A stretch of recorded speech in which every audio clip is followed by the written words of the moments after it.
It's streaming time. Let's get on board. We don't have a whole lot of time to screw around, actually, because we're getting a tiny bit of a later start on this one than I wanted to. So let's just put that bad boy up on the screen and dive straight in. Wednesday and Thursday streaming edition.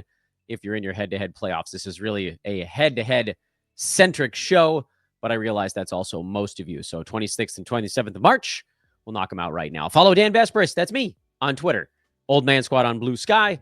Old Man Squad Fantasy on Instagram. And if you have a moment, and if you're enjoying, please hit the like button, subscribe, no matter how you're taking in the content. And then, of course, you can rate and review over on iTunes or Spotify. Let's take a look at Wednesday first. We'll do Wednesday and then segue into Thursday. A lot of teams to avoid on Wednesday. Charlotte is off for 2 days, and they have one out of the next four.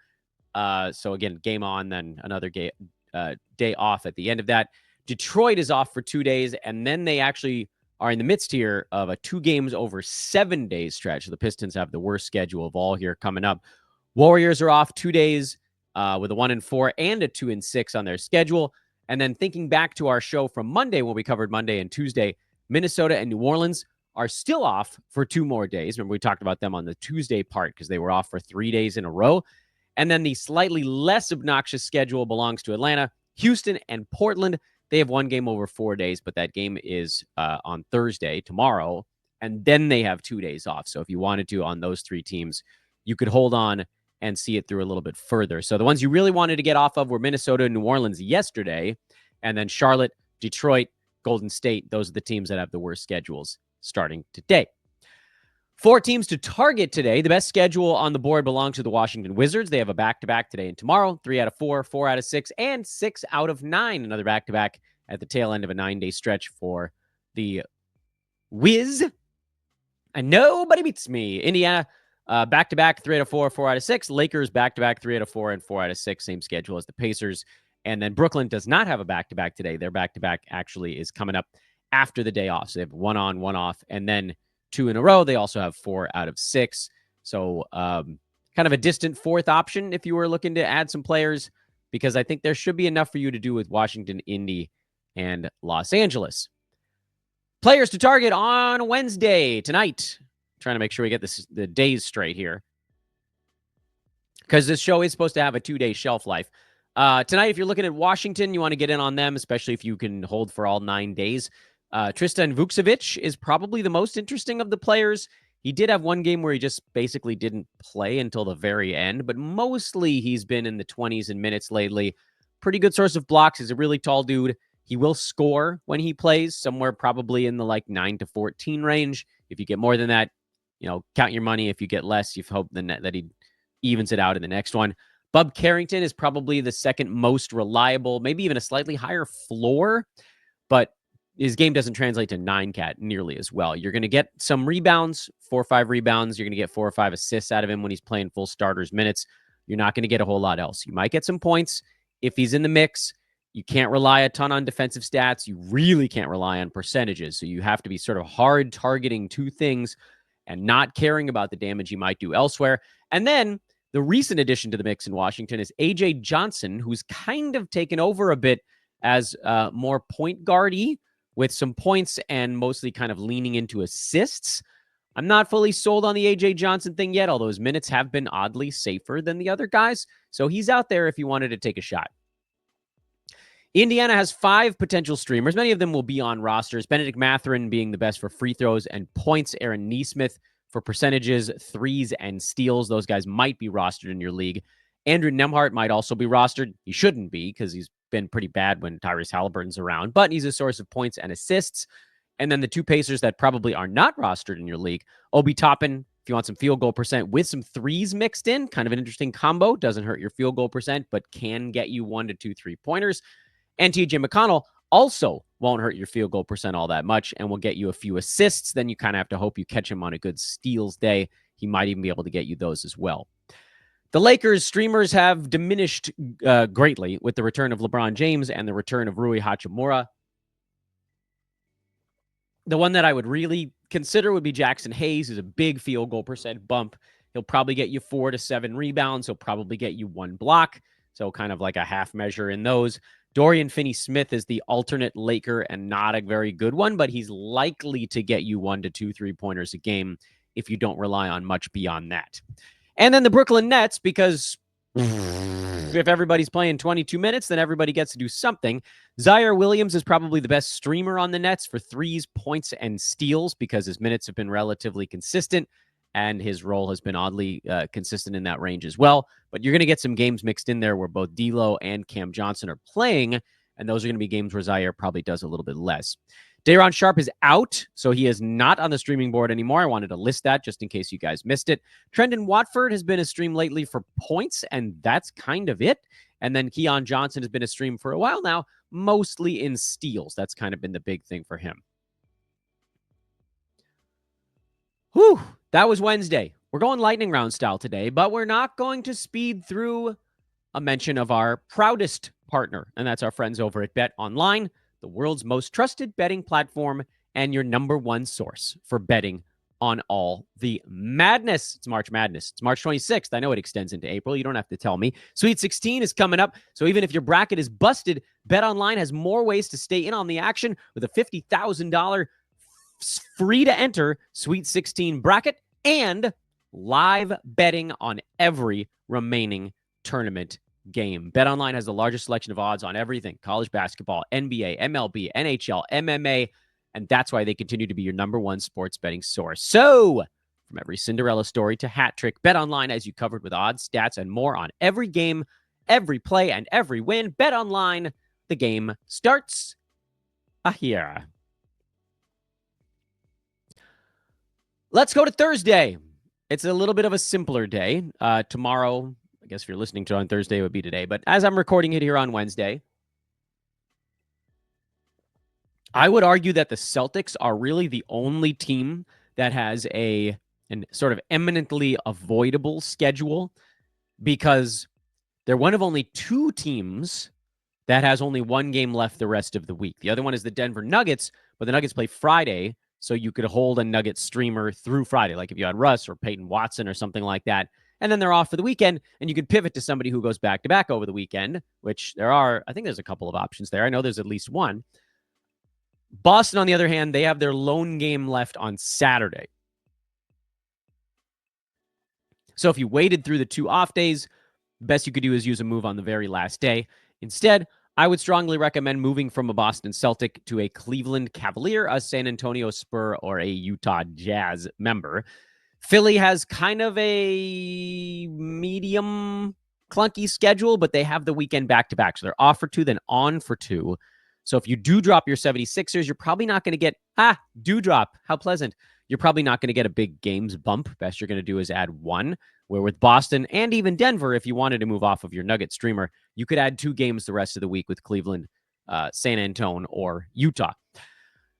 Cleveland has a back-to-back Thursday, Friday, then they play Sunday. San Antonio's schedule is a little bit weird. They play Thursday, they're off Friday, they're on Saturday, Sunday, and then they're on Tuesday, Wednesday of next week as well. It's a 5 out of 7, but it's with a 4 and 5 kind of at the tail end of it. So you'll see me put them back on the board here for Saturday, because that's when their schedule gets really, really, really good with 4 games and 5 nights. Utah just has a back-to-back. That's not the direction I would go if I have a choice, because again, much like with Denver, we were talking about, once they're done for the week on Friday, you don't want to be sitting on especially if your playoffs are over, you don't want to be sitting on a guy who's off for 2 days when you could go to Philly or San Antonio, the 2 teams that do have a weekend back-to-backs. You've got a couple of choices there.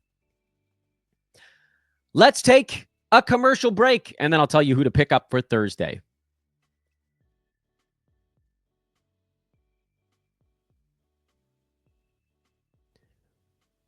Cleveland, we've done a few times lately, so that one was a cut and paste. DeAndre Hunter is probably the safest bet for points and free throw percent. Max Strus is your safest bet for threes and a light smattering of boards and assists. And Ty Jerome is your can we catch lightning in a bottle guy, because on the back-to-back for the Cavs, one would assume that someone gets the day off. I don't know for sure, but they've got San Antonio at the front end, Detroit on the back end, and then the Clippers on Sunday in a game that I would assume they're going to have most of their guys for.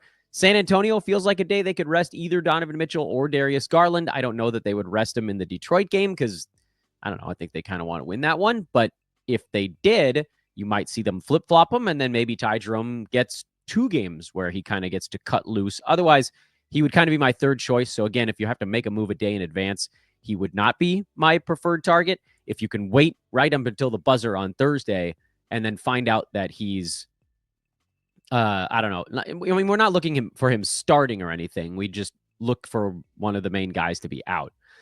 San Antonio has a few options right now, but let's do Utah first because they just have Kyle Filipowski. I don't trust anybody else, and I barely trust him.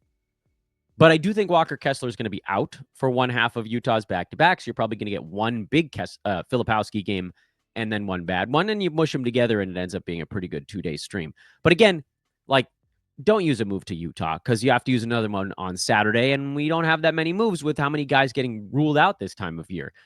San Antonio would be my preferred second choice of streamers. Their options aren't as good as Cleveland's, but they do have a few. If you want threes, you could go with Sandro Mamukelashvili.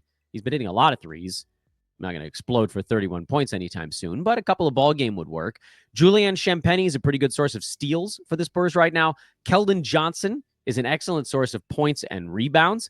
And Jeremy Sohan is a source of boards and steals. Every once in a while, he kind of wakes up and gets a few extra assists or points. But again, I don't think that you'd want to...